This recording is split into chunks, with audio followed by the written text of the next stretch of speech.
A dneska teď budeme večer prezentovat krásnou kolekci vín od Alfonse Muchy. Jsou to vína v podání zámeckého vinařství Zenec, které jsme vyrobili před 2 lety. Teď jsme se znovu sešli s Johnnym Muchou, což je vnuk Alfonse Muchy.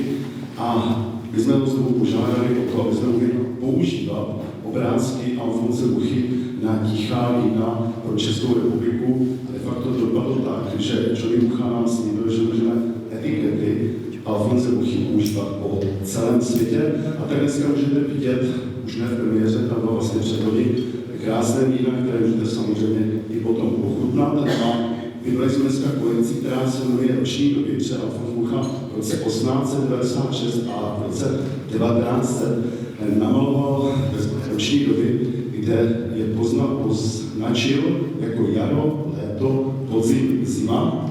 No a nám se to natolik líbilo, protože my vinaři to jako vinovinu vidíme taky jaro, léto, podzim, zima, že jsme použili vlastně tyhle etikety na tyhle skvělá vína, které budete moct dneska večer ochutnat.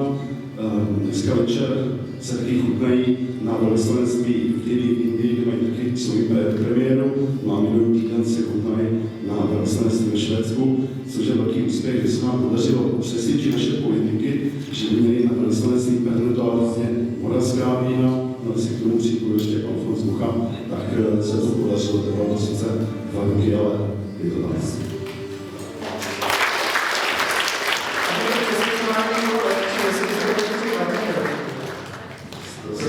Aby to přesvědčování těch politiků bylo jednoduše, jestli se někdo přidáme znovu Becherovky. Máme už jinou budovat. Ale to přesvědčení se znamená. Tak, ale mě ještě zajímá to jedno překvapení, já jsem tady říkal, že tak Zetvíková společně s váma, zámecký vinařský Zenec, si připravila takovou jedno překvapko. Tak překvapko, já bych poprosil slyšeli Zetvíkovou, přišla za námi.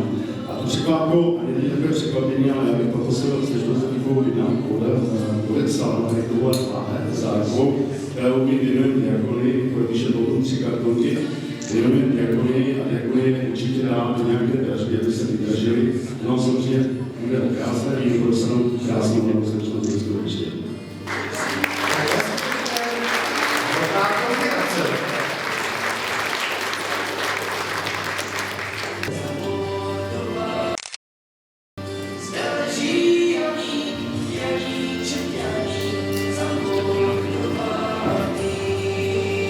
Ať slouží